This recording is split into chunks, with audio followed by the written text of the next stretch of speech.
आज हम जिस विषय पर बात करेंगे वो है क्रोध। क्रोध वो भावना है जो हमारे सारे जीवन को घेर कर रहता है।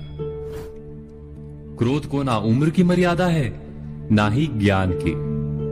कब, कहां और किस कारण से क्रोध पैदा हो जाए वो कोई नहीं जानता। और जब क्रोध जन्म लेता है तो तुरंत ही विचार करने की शक्ति खो जाती है।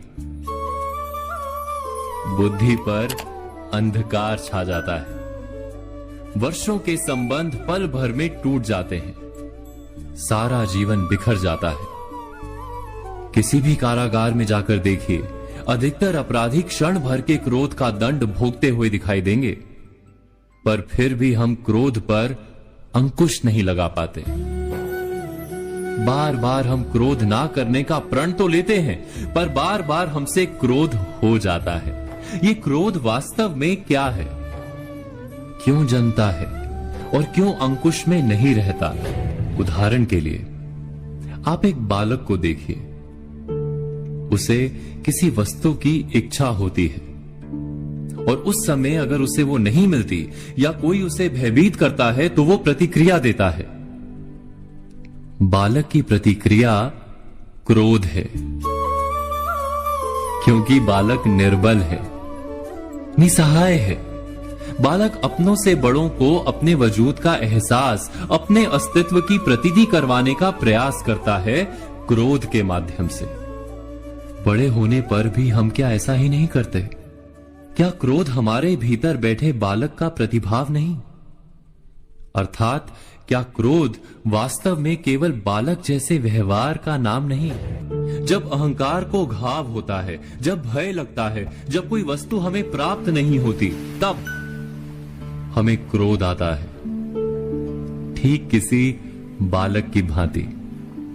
हम जानते हैं कि आईने के सामने खड़े होकर मुंह बनाने का खेल बालकों को शोभा देता है, बड़ों को शोभा नहीं देता। फिर भी हम बालक की भांति क्रोध करना बंद नहीं करते। हम अनुभव से जानते हैं, दूसरों को देखकर बता सकते हैं कि क्रोध से कभी कुछ प्राप्त नहीं होता। सम्मान हो, संपत्ति हो, प्रेम हो या सुरक्षा हो, क्रोध से नहीं मिलता। मिलता है तो प्रयासों से, कार्य करने से, बुद्धिपूर्वक विचार करने से। मनुष्य मात्र अपनी आदतों के अनुसार ही जीता रहता है। क्रोध भी आदत बन जाती है।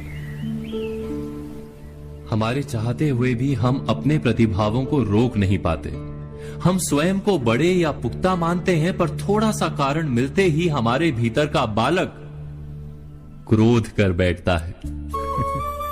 अर्थात क्रोध वास्तव में और कुछ भी नहीं, हमारी बालक बुद्धि का नाम है। जैसे ही हम इतना स्मरण में रखें कि हम बालक नहीं, बालक जैसा व्यवहार हमें शोभा नहीं देता, वैसे ही क्रोध स्वयं ही बंद हो जाता है। क्या ये सत्य नहीं? इस पर विचार मनन अवश्य कीजिएगा।